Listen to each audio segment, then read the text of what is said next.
Assalamualaikum warahmatullahi wabarakatuh. Terima kasih sudah mengklik video ini.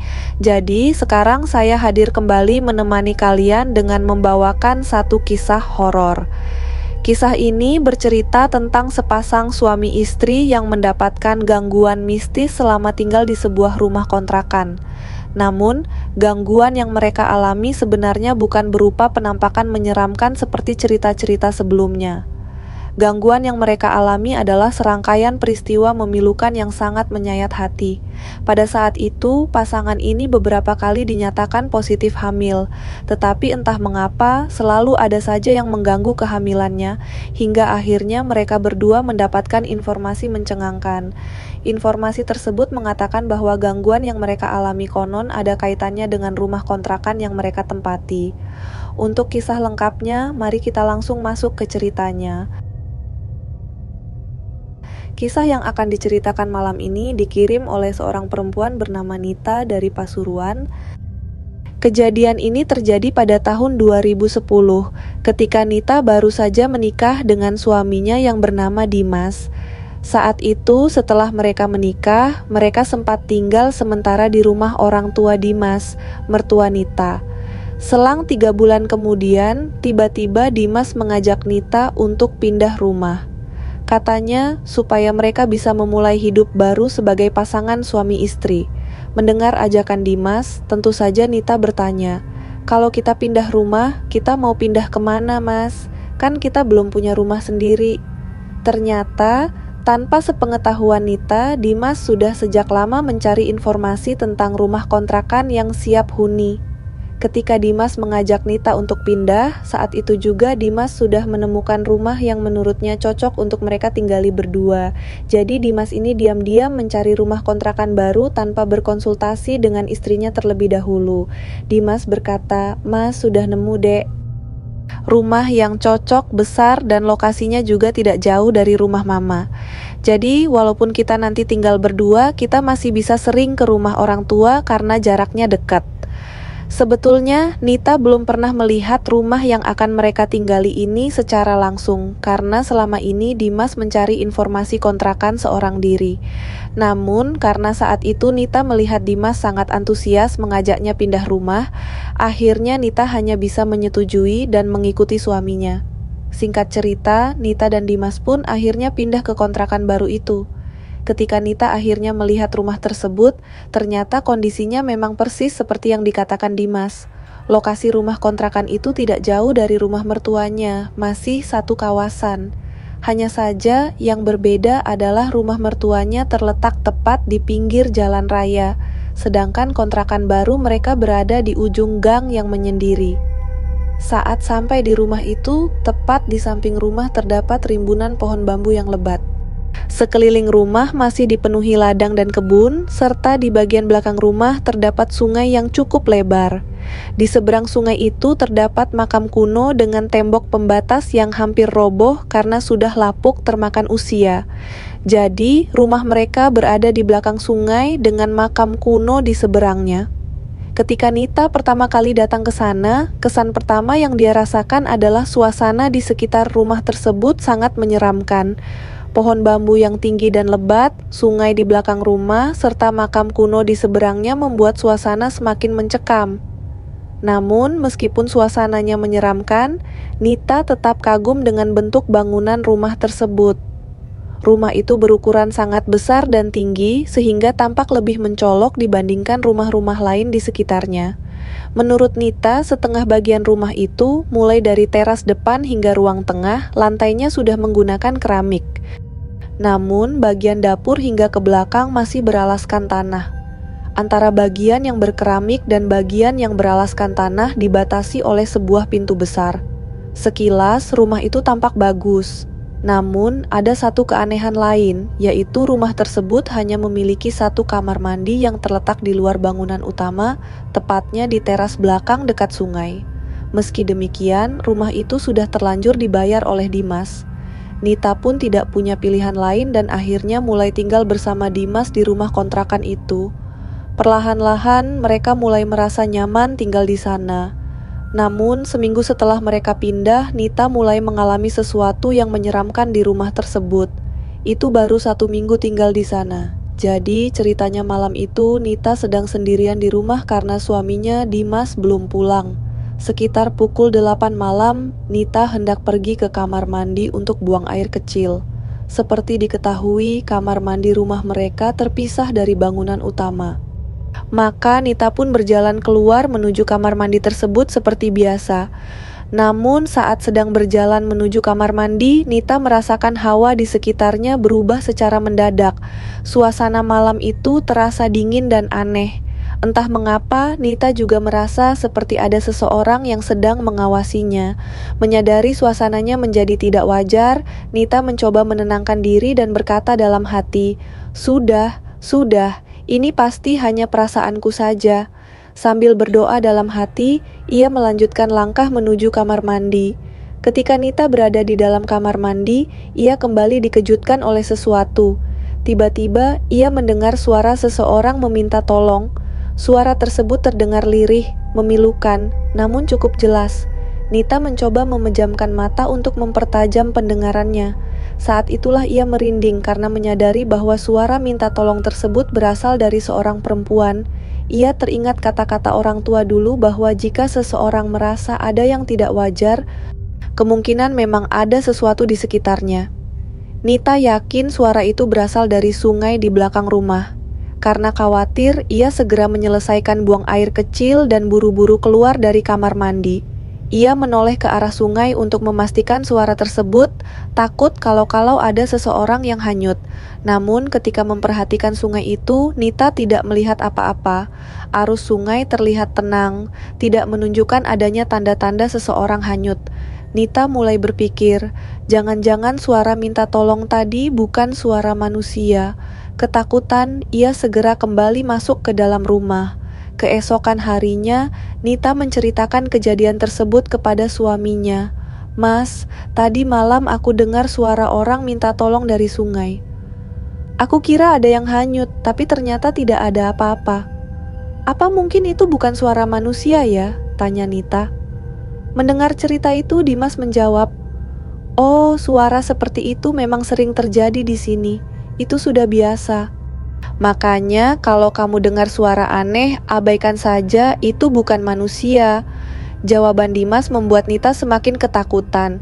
Sejak awal, ia sudah merasa bahwa suasana rumah kontrakan mereka menyeramkan, dan kini ia makin yakin ada sesuatu yang tidak beres. Meski begitu, ia mencoba tetap berpikir positif. Ia berkata dalam hati, "Setiap tempat pasti ada penunggunya. Yang penting aku tidak mengganggu mereka, semoga mereka juga tidak mengganggu aku." Beberapa hari kemudian, di suatu malam, Nita kembali sendirian di rumah karena Dimas belum pulang.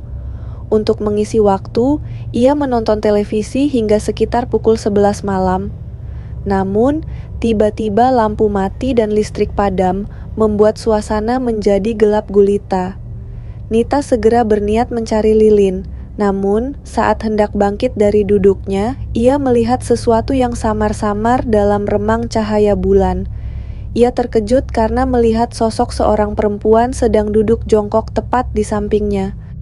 Nita memperhatikan lebih jelas. Perempuan itu memiliki rambut panjang yang menutupi seluruh wajahnya. Posisi duduk perempuan itu menyerupai anak kecil yang sedang merajuk, dengan kepala menunduk dan kedua tangannya memeluk lutut. Dengan jantung berdebar-debar, Nita berusaha tetap tenang. Ia tidak berteriak sama sekali. Dengan keberanian yang tersisa, ia berdiri perlahan dan berjalan menuju kamar, meninggalkan sosok perempuan tersebut. Setelah masuk kamar, Nita terduduk lemas di atas kasur. Ia hanya mengandalkan penerangan dari senter ponselnya. Karena takut bertemu lagi dengan sosok itu, ia memutuskan untuk tetap berada di kamar hingga suaminya pulang. Namun, hingga larut malam, Dimas belum juga pulang. Akhirnya, tanpa sadar, Nita pun tertidur. Keesokan paginya, semua sudah kembali normal. Listrik menyala, suaminya ada di rumah, dan perempuan yang duduk jongkok tadi sudah tidak terlihat lagi. Gangguan-gangguan seperti itu terus dialami Nita selama tinggal di rumah kontrakan. Mulai dari hawa rumah yang terasa sangat pengap hingga suara-suara aneh yang sering ia dengar. Meski merasa takut, Nita tetap mencoba untuk mengabaikannya.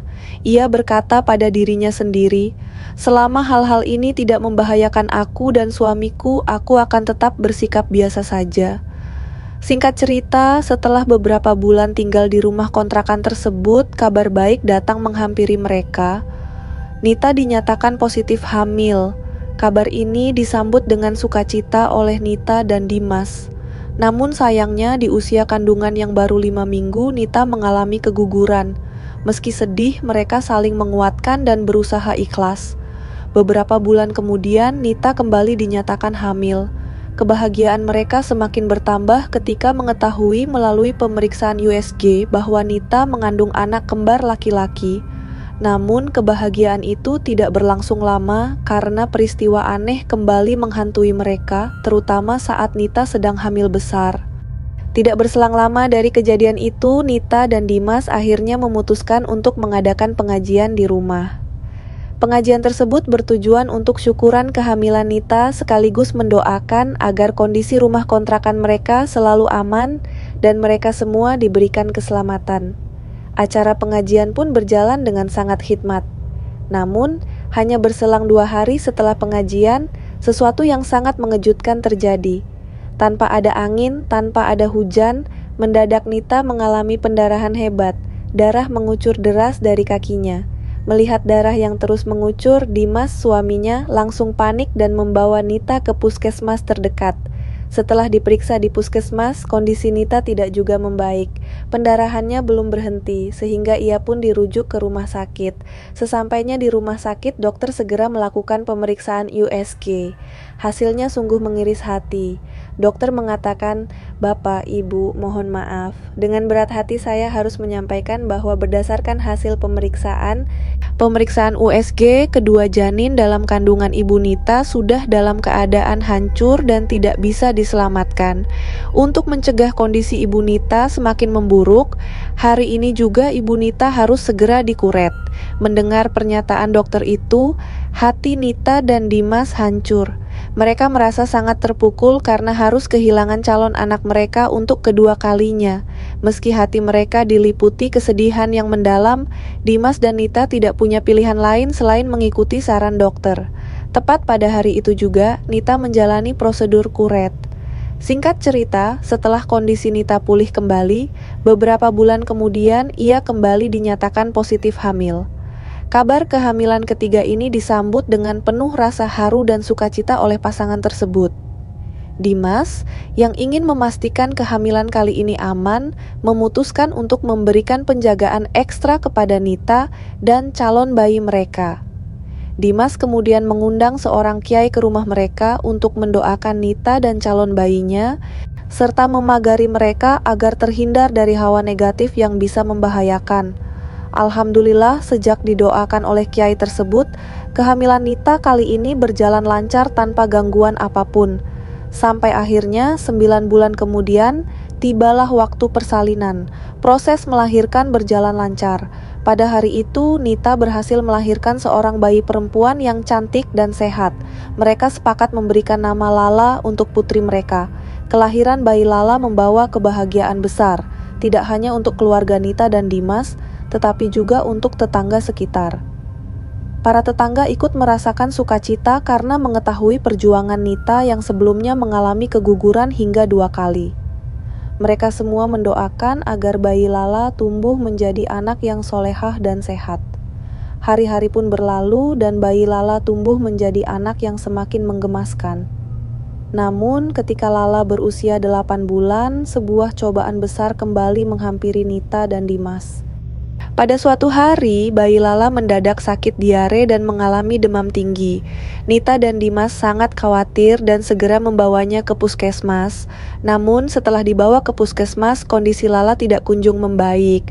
Lala kemudian dirujuk ke rumah sakit spesialis anak. Sayangnya, meskipun sudah dirawat, kondisi Lala semakin memburuk. Bahkan, ubun-ubunnya tiba-tiba cekung. Bayi Lala terus menangis sepanjang hari, sementara dokter yang memeriksa justru mengatakan bahwa secara medis Lala sehat-sehat saja. Karena bingung dan khawatir, pada hari itu juga Lala harus diopname untuk observasi lebih lanjut. Namun, Sekitar pukul 1 malam di hari yang sama, ketika dokter masih berusaha mencari tahu penyebab kondisi Lala, sebuah peristiwa yang tidak pernah mereka duga tiba-tiba terjadi. Entah kenapa, pada saat itu secara mendadak bayi Lala berhenti bernapas, detak jantungnya menghilang, dan di momen itulah bayi Lala dinyatakan meninggal dunia. Mendapat kabar duka tersebut, seketika tangis Nita dan Dimas pecah. Keduanya tak mampu menahan kesedihan yang mendalam. Bisa kita bayangkan bagaimana wanita ini merasa pijakan kakinya runtuh dan seluruh tubuhnya lemas. Pada saat yang bersamaan, pandangan Nita menjadi kosong. Dia langsung jatuh ke lantai dan dengan sigap Dimas, suaminya yang juga sedang menangis, segera menopang tubuh Nita sambil menenangkannya. "Tenang-tenang, ini aku yang kuat sayang. Kita harus kuat, kita harus ikhlas menghadapi ini," ucap Dimas. Ucapan Dimas membuat tangis Nita semakin pecah karena terasa begitu menenangkan. Saat itu, tidak ada yang bisa mereka lakukan selain saling memeluk dan menguatkan. Keesokan paginya, dalam kondisi berduka, Nita dan Dimas segera mengurus proses pemakaman bayi Lala. Pada saat itu, banyak kerabat dan keluarga yang hadir melayat. Salah satunya adalah Tante Dimas yang bernama Tante Leni. Setelah proses pemakaman selesai, secara tiba-tiba Tante Leni menghampiri Dimas untuk berbicara. Dengan suara lirih, Tante Leni berkata, "Dimas, cepat kamu bawa istrimu pindah dari rumah ini. Kalau kalian gak segera pindah, selamanya kalian gak akan punya anak."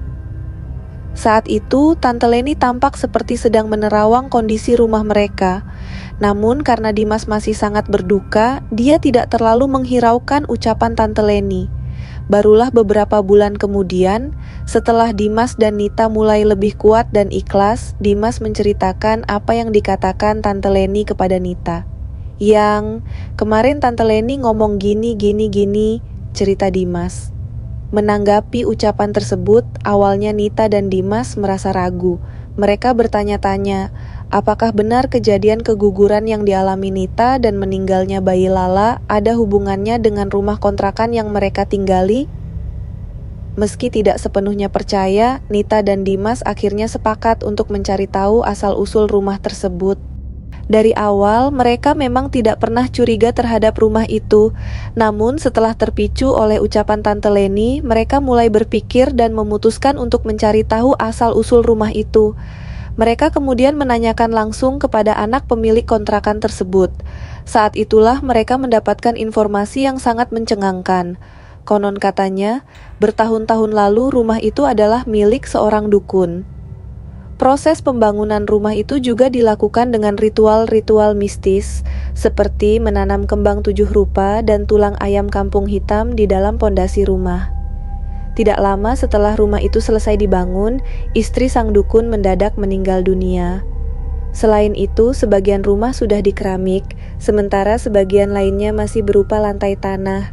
Banyak yang percaya bahwa tepat di perbatasan antara lantai keramik dan tanah terdapat portal gaib yang terhubung dengan kerajaan jin.